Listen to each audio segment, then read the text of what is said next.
Yorana à tous et bienvenue dans cette nouvelle édition de Fa'a tout de top. Alors aujourd'hui, nous recevons Evan A du Reo Tahiti, une sommité des langues polynésiennes.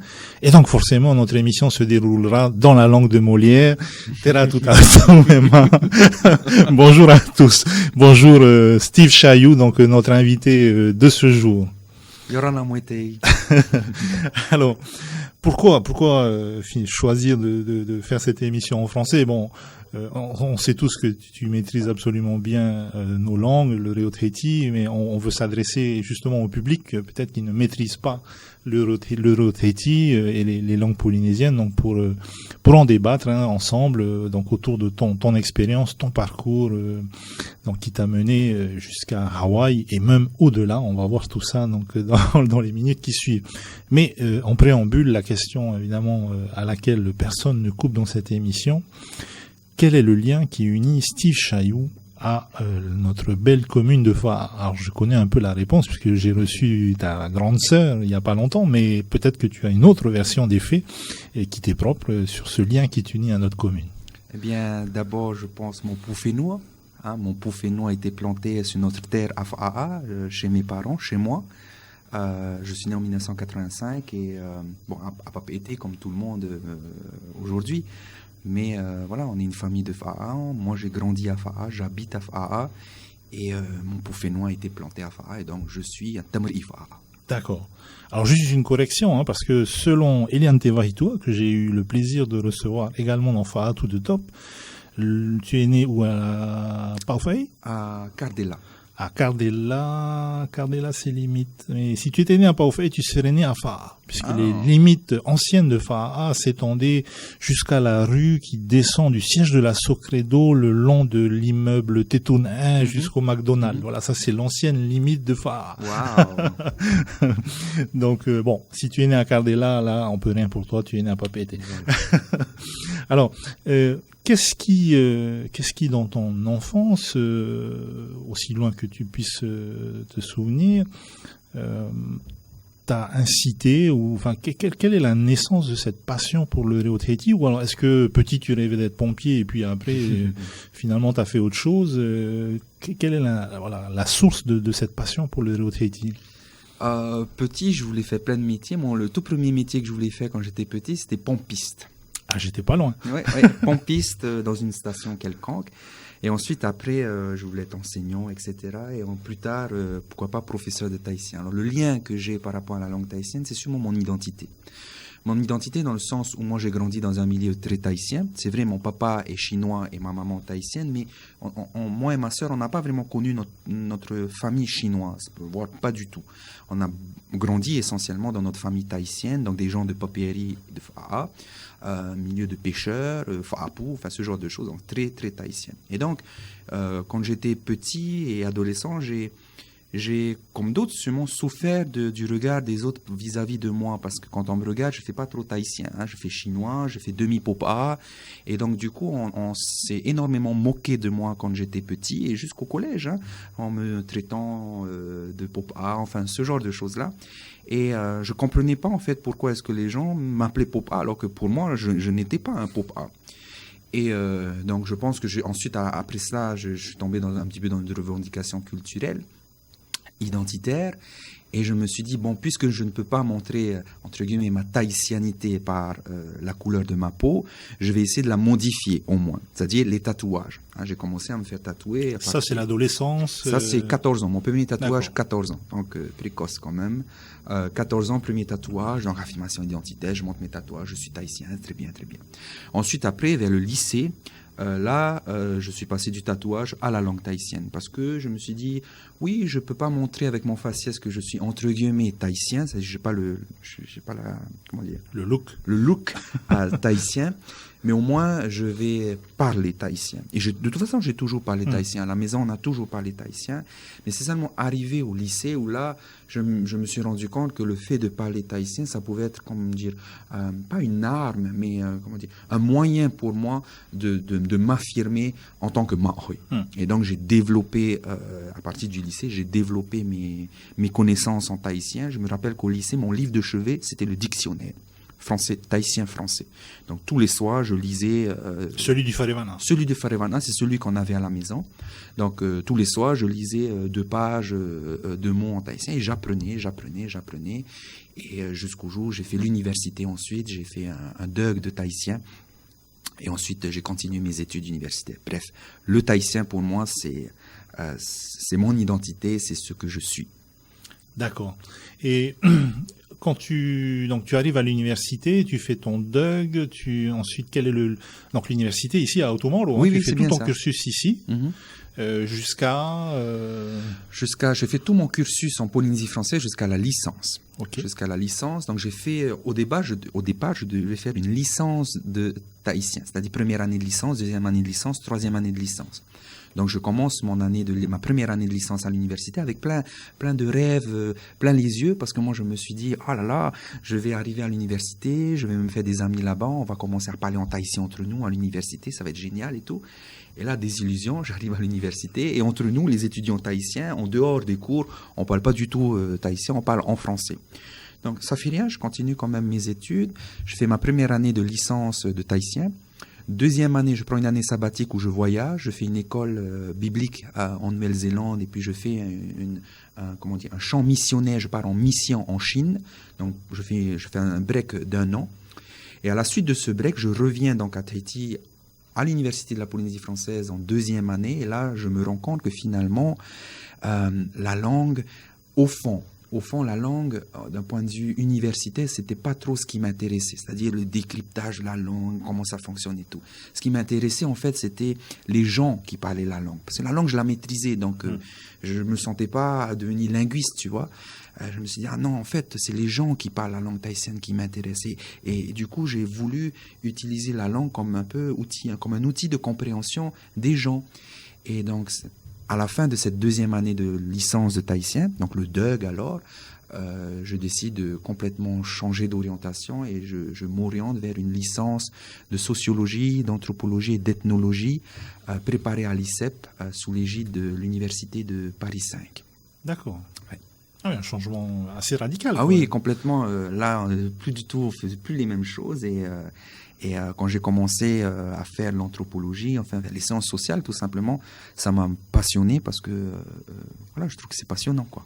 Donc tu fais cette licence, cette deuxième licence à l'ICEP, et à quel moment est-ce que tu vas reboucler sur l'enseignement du Reo Tahiti ou le Reo Tahiti tout simplement? En fait, j'ai jamais quitté le Reo Tahiti. Effectivement, j'ai arrêté j'ai pas été jusqu'en dernière année de licence de tahitien, j'ai pas fait de master tahitien, etc. Mais quand j'ai fait mes études d'anthropologie, la langue tahitienne a toujours été présente parce que finalement, toutes les problématiques que j'ai abordées dans mon parcours universitaire en anthropologie, ça a toujours été sous l'angle de langue et culture. C'est-à-dire comprendre la culture par le biais de la langue. Donc, je n'ai jamais quitté, en fait, le Reo Tahiti. Quand je suis parti en France à la suite de ma licence pour préparer mon master de recherche en anthropo, mon sujet de master, mon sujet de mémoire, ça a été la théologie de Turur Apoto. Donc, j'ai lu tous les ouvrages en tahitien, évidemment, tous les ouvrages de Turur Apoto en tahitien, et j'ai essayé d'analyser le discours, le ma'a, que Touro mettait dans ses bouquins. Donc, j'ai toujours été dans le tahitien. D'accord. Donc, après ton master, tu rentres dans la vie active, tu continues les études, quel est le... Alors, pendant la dernière année de mon master, j'ai vu une annonce Facebook. Quelqu'un m'a envoyé un message Facebook pour me dire que « Ah, Steve, l'université de Hawaï cherche à recruter un professeur de tahitien. » Ma première réaction, en fait, a été ça m'intéresse pas. Ça m'intéresse pas parce que moi, j'avais fait des études d'anthropologie, j'entamais mon doctorat d'anthropologie. Et pour moi, je devenais anthropologue. Je voulais enseigner l'anthropologie. Et là, mon ami me dit à ce moment-là, oh, mais Steve, si tu as envie d'enseigner un jour à l'université, dans une université, peut-être que ce travail-là, c'est voilà, un premier pas dans l'enseignement supérieur. Et j'ai réfléchi très vite et j'ai dit, oui, c'est vrai, en fait... oui, c'est vrai. Et donc, je me suis lancé, j'ai candidaté tout en préparant mon master, mon mémoire, mon dernier. J'ai candidaté et puis j'ai obtenu le poste de prof de tahitien à Hawaï et j'ai eu mon master et ensuite j'ai enchaîné sur le doctorat. Alors, prof de tahitien à Hawaï, donc ça veut dire que tu enseignes en anglais? Oui. Et tu te sentais déjà maîtriser suffisamment l'anglais pour te lancer dans cette aventure, ou tu t'es dit on va y aller, on verra bien? Traho.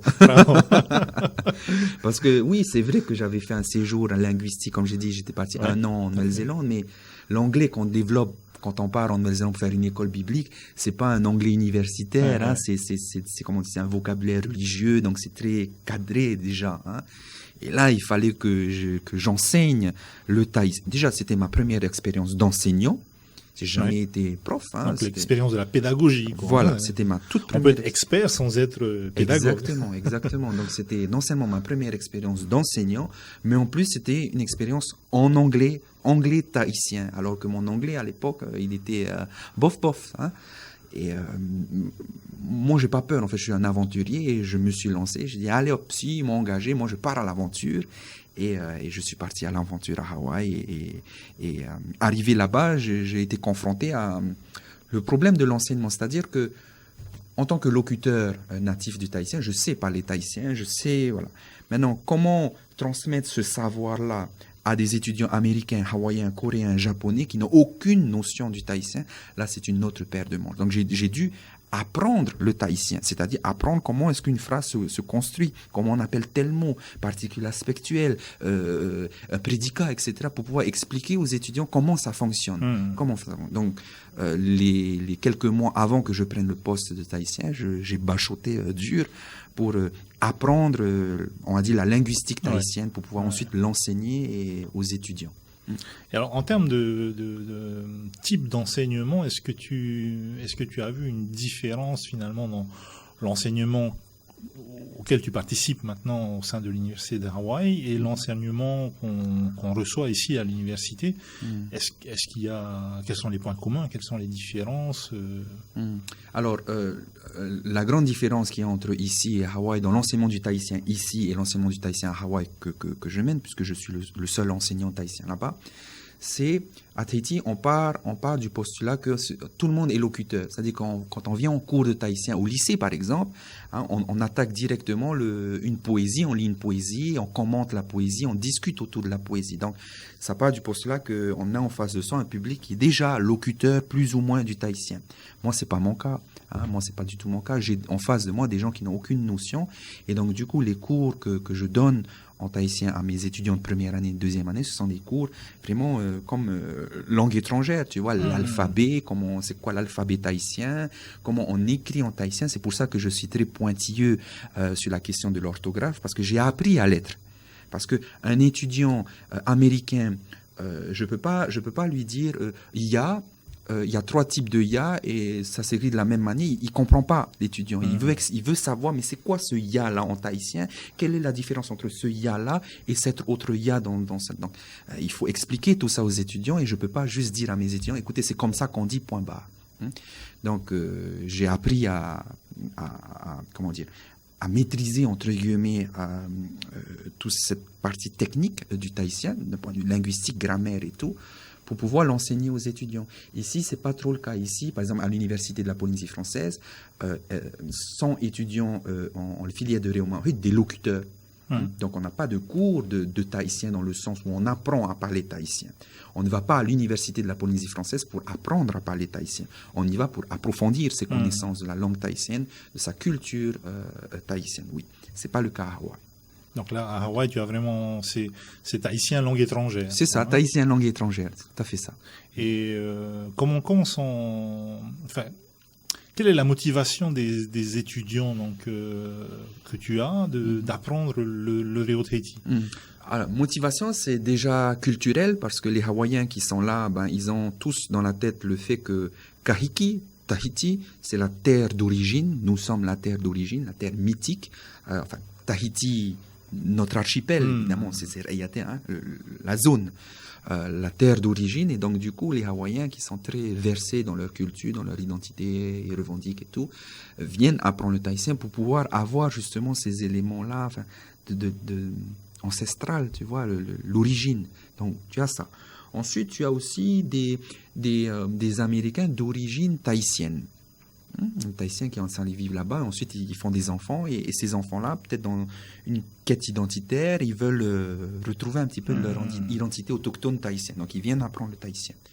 Et enfin, tu as aussi le profil d'étudiant plus intello, dans le sens où moi j'ai deux étudiants, un étudiant qui prépare un doctorat en histoire et une étudiante qui prépare un master en anthropologie, et leur sujet de recherche porte sur la Polynésie française. Et donc, ils étudient à la fois le français et le tahitien pour pouvoir connaître un peu ce qui se fait dans le pays et éventuellement venir ensuite dans le pays et pouvoir converser un maximum avec les gens. Donc, il y a ce profil-là, type universitaire aussi. D'accord.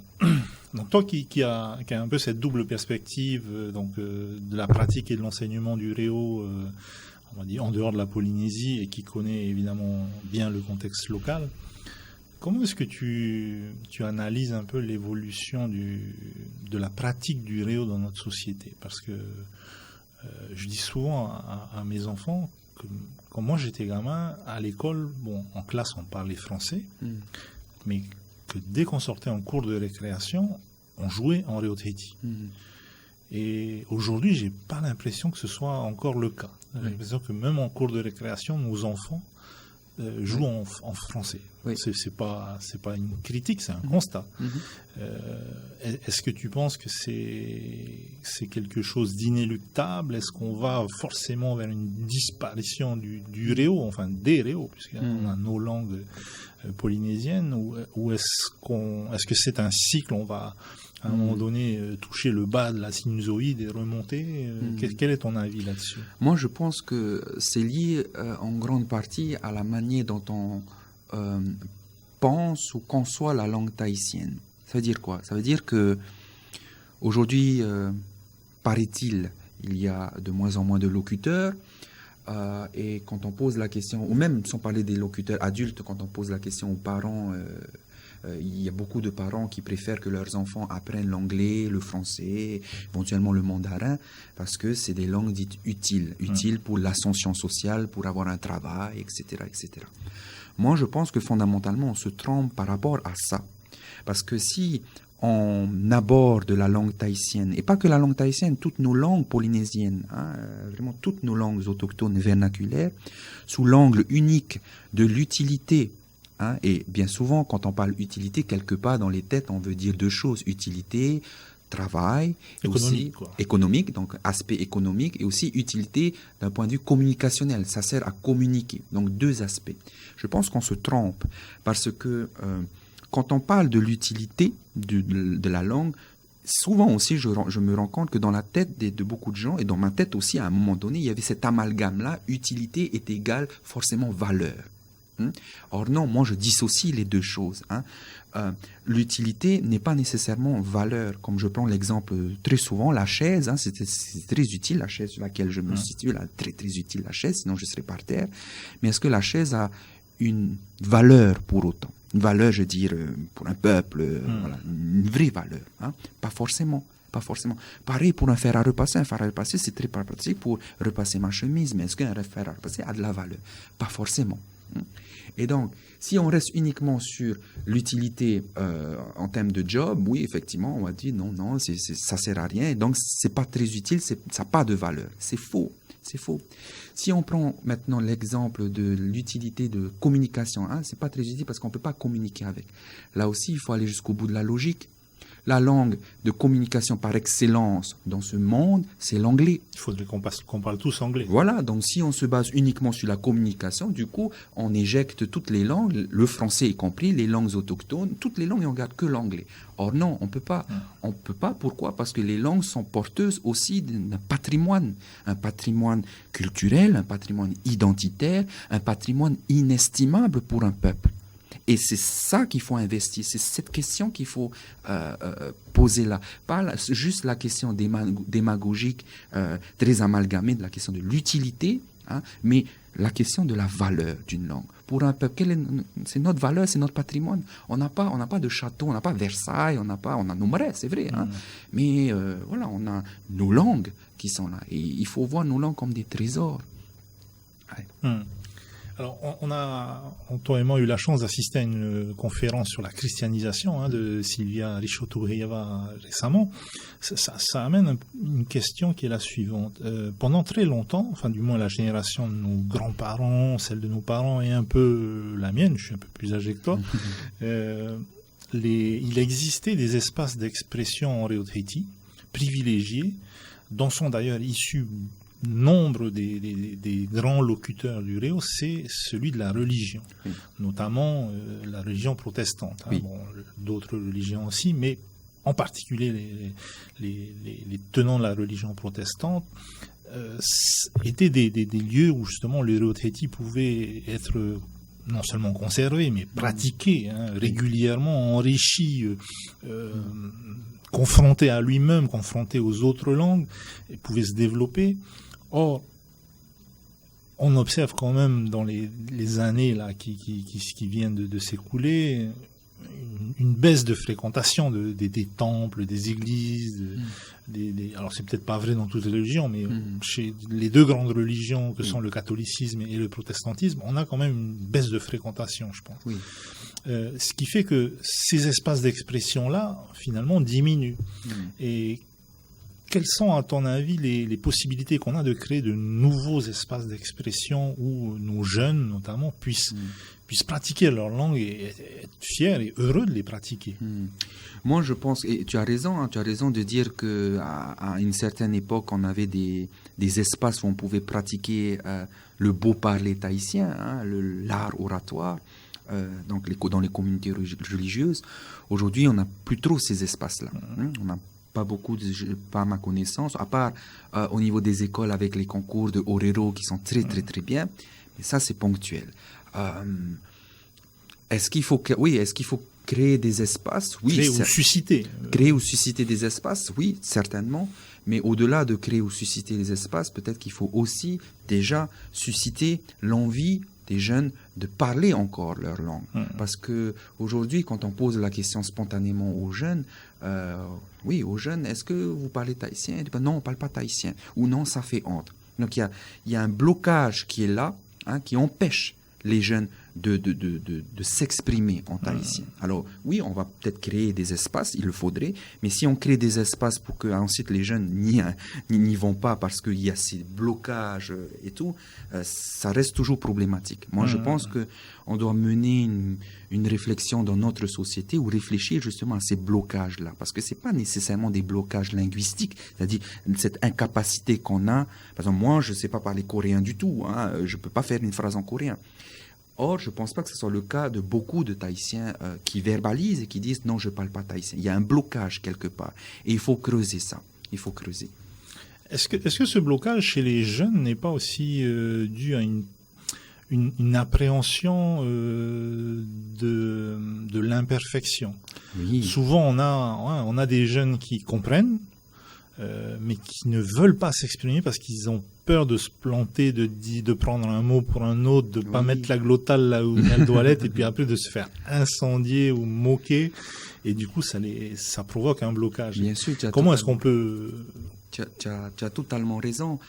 Moi je pense qu'il y a une confusion dans notre pays entre le statut d'orateur et le statut de locuteur. J'ai l'impression que dans notre pays, pour parler tahitien de manière publique, c'est-à-dire quand je dis public, devant pas forcément 10 000 personnes, mais devant des personnes, devant quelques personnes, pour parler tahitien de manière publique, il faut absolument être un orateur. Et donc, orateur, qui dit orateur, dit norme de l'orateur, c'est-à-dire, de l'éloquence, un vocabulaire recherché, pas de mélange, évidemment, pas de mots issus d'autres langues. Donc, il y a tout des normes de l'orateur qui sont là. Et du coup, le tahitien qui veut s'exprimer, il se sent peut-être pas l'âme d'un orateur, ce qui est tout à fait normal. On n'est pas tous appelés à être des orateurs. Et donc, se place automatiquement dans l'autocensure. Parce qu'on a l'impression qu'à Tahiti, pour parler tahitien de manière publique, il faut forcément être un orateur. Donc, éloquence et tout ce genre de choses. Non, pas forcément. On peut aussi être locuteur. Ça veut dire quoi, locuteur? C'est-à-dire avoir une manière de parler relâchée, éventuellement utiliser tel et tel mot de la langue française en tahitien ou en anglais, mais manière décontractée tout simplement. Parce que quand on se situe dans le statut d'orateur, forcément on est attendu au tournant. on est dans le statut de locuteur et les gens qui écoutent aussi, le public, les téléspectateurs, les auditeurs, attendent aussi une performance, la performance de l'orateur. C'est pour ça que souvent, si on va à la télé ou à la radio et qu'on parle entre guillemets mal tahitien, ça peut arriver que des gens appellent et disent « Ah, c'est pas comme ça qu'on dit, c'est comme ça qu'on dit, il y a une erreur là », parce que les gens sont dans l'attente d'une performance à partir du moment où on s'exprime en tahitien à l'oral et en public, une performance. Donc, il y a la peur de se tromper, de se tromper. Alors que tu vois bien qu'en français, moi, là, tout de suite, quand je parle en français, je suis pas du tout dans le statut d'orateur, je parle de manière décontractée. Parfois, je suis sûr que ma grammaire n'est pas totalement correcte. Et alors, on se comprend, c'est tout à fait bien. Et les gens vont pas nécessairement m'appeler à la fin en disant « Ah, Steve, tu t'es trompé d'adverbe à ce moment-là » et tout. Non, pas du tout. Parce que aussi, l'attente des téléspectateurs ou des auditeurs, en français, n'est pas la même qu'en tahitien. En français, on va être dans la communication, entre guillemets, simple. En tahitien, par contre, on va être à la fois dans la communication et dans la performance. Voilà. C'est intéressant comme point de vue, ça. Alors, j'ai une autre question, cette fois-ci relative à l'existence de supports fixant la langue. J'ai été frappé il y a quelques années, j'avais assisté à une conférence à l'université donnée par, j'ai oublié le nom, mais c'est celui qui écrit les paroles de Keali Rachel, qui est professeur également à Puakea. Voilà, Puakea. Professeur Puakea. Exactement. Et donc il nous révélait qu'en fait il y avait à Hawaï l'existence d'un corpus textuel en langue hawaïenne, mais gigantesque, à travers une presse qui a existé en langue hawaïenne pendant des années, et qui a produit des milliers, des centaines de milliers de pages de langue hawaïenne. Quand on observe par comparaison le corpus qui est à notre disposition, ou à la disposition des chercheurs ou des praticiens de la langue chez nous, à part la Bible et les travaux des religieux, qu'est-ce qu'on a? Ou en Rihiro, de quoi est-ce qu'on dispose chez nous? C'est sûr que comparativement avec les Hawaïens, on n'a pas le même corpus. Les Hawaïens, pendant une période, avaient plus d'une 50aine de journaux publiés uniquement en hawaïen. Et dans ces journaux hawaïens, il ne s'agissait pas seulement de traiter de l'actualité du pays à l'époque, mais ils traitaient absolument de tout. Des généalogies, des chants anciens, des mythes, enfin vraiment, c'était de tout. Au niveau des Tahitiens, c'est vrai qu'on n'a pas le même corpus, mais on n'a pas la même histoire linguistique aussi liée à la colonisation que nous avons eue. À Hawaï, il y a une vraie rupture, une vraie coupure. Une vraie coupure des locuteurs. À un moment donné, il n'y avait plus vraiment de locuteurs. Chez nous, la langue tahitienne a toujours perduré. Je parle de la langue tahitienne. Toujours perduré. Il n'y a pas eu de coupure. Même s'il y a eu des tentatives liées à... quand on dit on interdisait le tahitien, en fait, on interdisait le tahitien à l'école, pas dans les foyers. Donc, il faut amener un peu de nuance. Mais déjà on n'a pas le même passé, le même background linguistique par rapport à ça. Ce qui fait que eux, oui, ils ont perdu beaucoup plus que nous. Nous, à côté, on n'a pas le même corpus, mais nous avons maintenu quand même notre tahitien dans notre pratique langagière quotidienne. Donc, oui, on n'a pas le papier, mais on a la pratique. Les Hawaïens, ils ont les sources écrites, mais du coup, toute cette somme, tous ces journaux-là, c'est très bien, les mots sont fixés sur le papier, mais quid de la prononciation? Il existe certains mots hawaïens, ils regardent dans les journaux, ils ne savent pas comment les prononcer. Tu vois, donc le mot existe, il est écrit, mais comme à l'époque, il n'y avait pas encore tout le système des signes diacritiques qu'on a aujourd'hui, donc c'était écrit uniquement avec des voyelles et des consonnes, pas de signes diacritiques, donc les gens ne savent plus trop comment prononcer certains mots. Alors, tu en as d'autres qui prononcent de telle manière, d'autres d'une autre manière, et voilà, ils ne savent pas, quoi. Ils savent pas. Ouais, ça c'est vrai que c'est pas forcément un avantage de disposer de ce corpus-là, et le contexte est assez différent dans un cas et dans l'autre. Tout à fait, tout à fait. Alors, autre question par rapport au Heiva et à la différence entre culture et folklore. Oh là là. Vaste débat. J'avais reçu Moanaura, Teura, notre ami Moanaura, dans cette émission, et on en avait parlé un peu. On voit que beaucoup de nos jeunes qui arrivés on va dire, à l'âge de jeune adulte ou la fin d'adolescence, intègrent les groupes de danse, et c'est un peu leur porte d'entrée, d'abord dans le folklore, dans le folklore du Heiwa, et puis dans la culture, parce qu'ils rentrent dans des groupes, ils chantent sur des thèmes qui sont écrits par des vrais spécialistes de la culture et de la langue, qui sont d'une profondeur, d'une beauté réelle. Mais souvent, quand ils font leur premier Heiwa, ils ne parlent pas vraiment la langue, ils ne maîtrisent pas tout ce qu'ils chantent, ce sur quoi ils dansent. Et ça provoque chez eux souvent ce besoin, cette envie d'aller plus loin.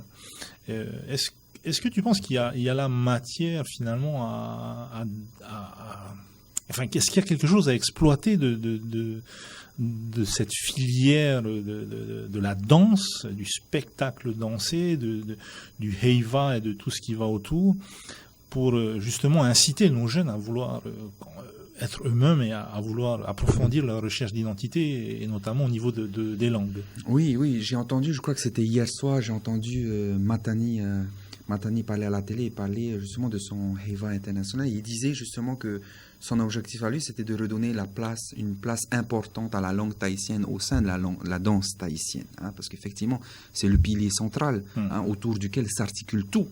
Les danses, la musique, les histoires, enfin absolument tout. Et c'est une question difficile. Moi, tout ce que je peux dire, c'est que il faut que chacun à notre niveau continue à travailler pour donner ou pour redonner conscience aux jeunes que oui, la danse c'est très bien, c'est beau, c'est de l'art. Donc on est beaucoup dans l'art, dans le sens artistique, c'est très bien. Mais la danse c'est aussi un enracinement. Je parle du Oritheti. Dans nos danses, c'est aussi un enracinement sur une terre particulière, dans une langue particulière. Et ça, cette dimension-là, c'est quelque chose qu'il faut absolument aussi promouvoir. Il ne faut pas juste danser parce que c'est à la mode ou parce que c'est un bon moyen de faire du sport. Je ne dis pas que tout le monde fait ça, mais ça existe aussi. Le phénomène de mode, c'est très populaire et tout. Non, nos danses à nous, et en particulier au Heiwa. Le Heiwa, on a la fierté d'avoir le plus ancien festival culturel du Pacifique. Donc, il faut que nous maintenions, à mon sens, un certain standard par rapport à ce festival culturel le plus ancien du Pacifique. Quand j'observe un petit peu ce qui se passe à Hawaï, tu sais, à Hawaï, déjà, ils ont comment ça s'appelle, les halau. Un halau, c'est une école de danse. Un halau est dirigé par un kumu, un maître. Et les élèves qui vont danser, apprendre le hula dans un halau, ils restent fidèles au maître parce qu'il y a une relation maître-étudiant-disciple. Le kumu passe sans savoir. Donc il y a cette dimension très très très forte dans le hula hawaïen de la transmission de la tradition, la transmission de la culture, des danses, des pas, des chants et de la langue. Chose peut-être, je ne sais pas, je ne connais pas tout, peut-être qui est un peu moins forte chez nous quand je vois qu'il y a un petit peu de nomadisme des danseurs qui changent d'année en année, de groupes de danse qui vont là danser par amour de la danse. Ils ont envie de danser, voilà, c'est comme ça, ils ont envie de danser. Mais il n'y a pas forcément... Alors, je ne sais pas s'il faut qu'il y ait ça, ça c'est un autre débat, mais il n'y a pas forcément ce lien presque filial entre le maître, celui qui est porteur de connaissances et qui transmet sa connaissance.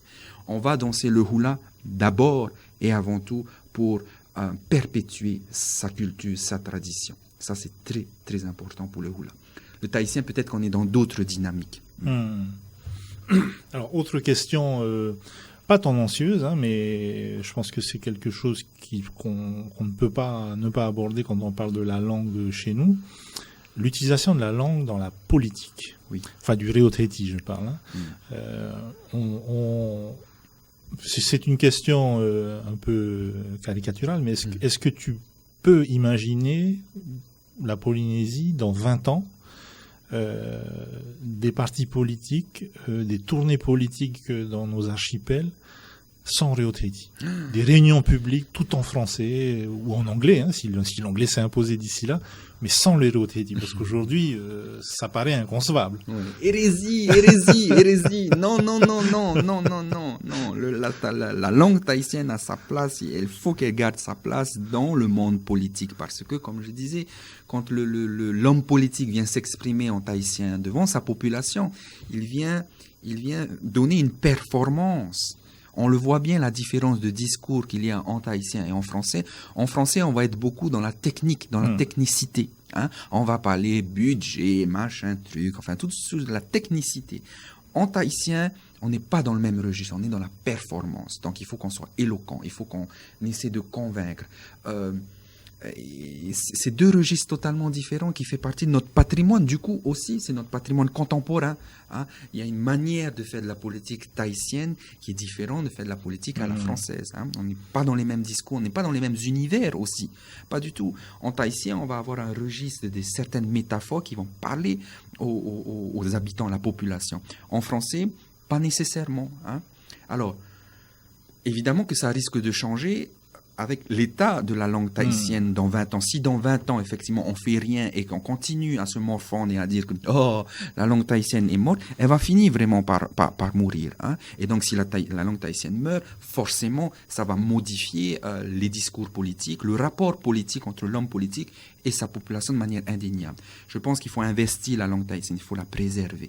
Il faut la préserver. Sans non plus tomber dans le schéma extrême en disant que ça y est, c'est foutu. Tout est foutu, c'est mort. La langue tahitienne est morte. Woti. Minchio est là, la langue tahitienne est dans le cercueil. Woti, on a embaumé le corps et on est prêt à aller enterrer à Paurani. Hein. Non. Il y a des bonnes choses qui se font dans ce pays. Hein. On a encore énormément de locuteurs. Je sors d'ici, je peux parler tahitien avec qui je veux quasiment. Non, c'est pas si catastrophique que ça. Comparativement à ce qui se passe ailleurs dans le Pacifique, où là, effectivement, chez les Maoris, j'ai vécu un petit peu en Nouvelle-Zélande, chez les Maoris, moi, je m'attendais un petit peu, tu sais, quand on voit à la télé les haka, les machins, les trucs comme ça, moi, je m'attendais, je sors de l'aéroport à Auckland, et ça, les gens vont me parler en Maori, pas du tout. Tout mon séjour en Nouvelle-Zélande, j'ai rencontré quasiment personne qui pouvait avoir une discussion courante en Maori.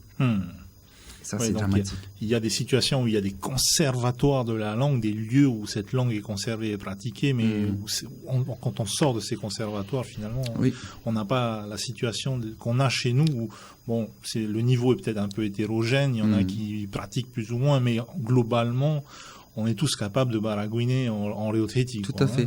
À partir du moment où on se défait un petit peu de tous les complexes qui nous tombent sur la tête par rapport au fait de parler ou de ne pas savoir parler tahitien. Ouais. On est tous capables de faire, comme tu dis, de baragouiner du tahitien. Alors, question sur les nouvelles technologies. Évidemment pas anodine, puisque ces dernières semaines, en l'espace de quelques semaines, tu es devenu une star de Facebook avec des milliers de gens qui ont liké donc, la page Ereo Toroe. Comment t'es venue l'idée d'utiliser Facebook pour parler du Réo Tahiti, pour faire ça, et est-ce que tu t'attendais à un tel succès? Non, franchement, je m'attendais pas à un tel succès.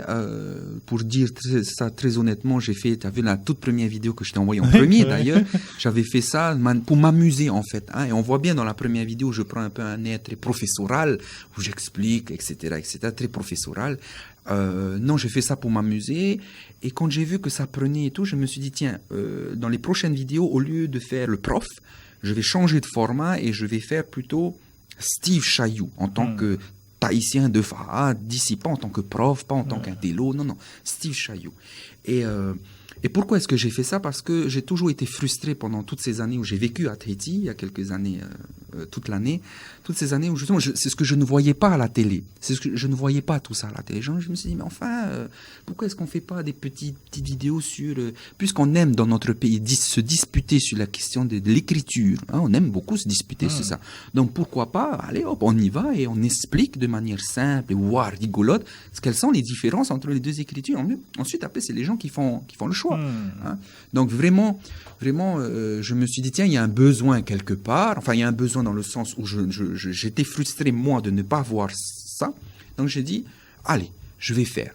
je vais faire moi, je vais arrêter d'écrire des coups de gueule sur Facebook en grondant les gens, mais c'est pas comme ça qu'on écrit, machin truc. J'ai dit non, cette fois-ci, je vais faire moi-même, je vais faire ma petite vidéo, je vais pas aller voir la télé et tout, je mets ma webcam là, et je fais ma vidéo, et je lance ça, je demande l'avis à personne, je le fais. Je prends l'initiative.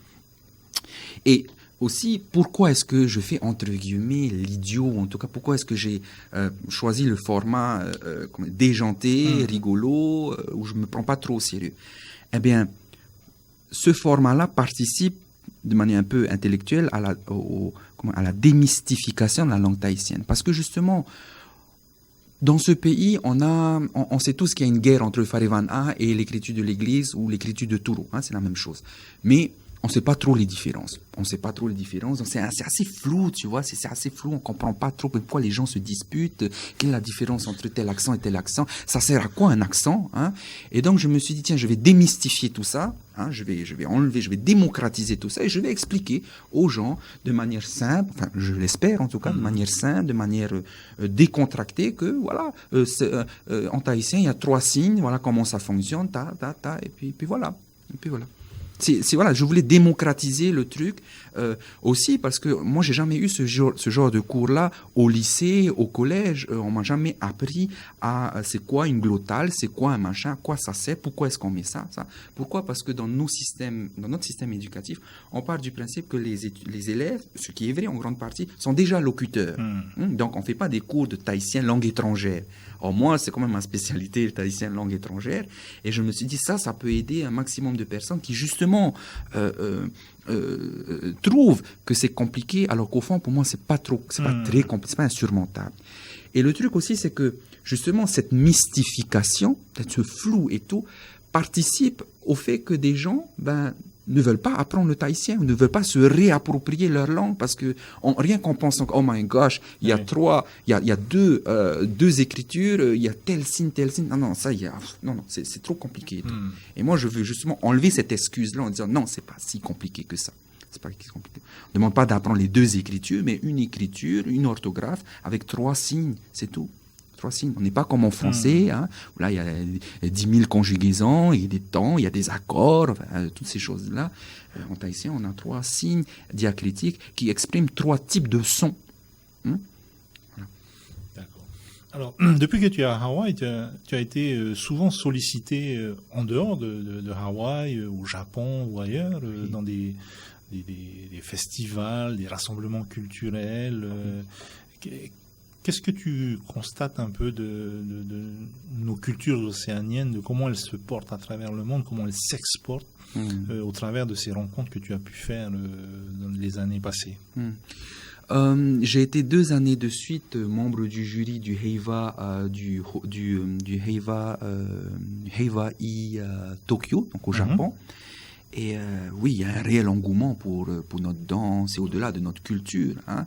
Et ce qui me rassure un peu, c'est que moi, j'ai eu le mois dernier des étudiantes de Tokyo qui sont venues à Hawaï exprès pour prendre des cours de tahitien avec moi parce qu'elles étaient conscientes que la danse, ce n'est pas que juste bouger les fesses ou faire du paoti. Que la danse, c'est aussi la langue, c'est aussi l'histoire, la culture, un enracinement. Et donc, oui, les gens autour, nous sommes un exemple, quand même, dans le Pacifique. Les Hawaïens nous regardent comme des exemples en termes de culture. Nous sommes ceux qui avons préservé notre culture. Et du coup, on a aussi une responsabilité vis-à-vis des autres aussi qui nous regardent. Hein. Comme je disais, oui, au Japon, la danse tahitienne est très, très importante. Elle devient de plus en plus populaire, presque aussi populaire que le hula. Donc c'est énorme. Après, ta question c'était comment s'exporte en fait cette culture océanienne, comment elle se porte, tu vois, dans les différents espaces que tu as pu visiter, quoi. Très bien. Il y a un réel engouement. Comme je dis, à Hawaï, ne parlez que de Hawaï, on bénéficie de ce titre de terre d'origine. Donc, Tahiti, c'est l'origine. Donc, on apprend, on s'investit dans la culture hawaïenne. Donc, c'est très, très, très positif. C'est pour ça que je dis souvent à mes étudiants, nous, en tant que Tahitiens, peut-être pas tous les Tahitiens, mais en tout cas ceux que j'ai pu fréquenter, on aime se voir un petit peu, c'est mieux les Hawaïens, tu vois, c'est mieux les Hawaïens, c'est top et tout, c'est mieux les Maoris, oh là là, le Haka, c'est merveilleux et tout. Et nous, Tahitiens, ouais, bof, notre langue, elle est quasiment morte, bof, notre culture, on est en train de la perdre. Donc, on se voit de manière très bof. Alors que le regard extérieur vis-à-vis de nous, il n'est pas du tout bof.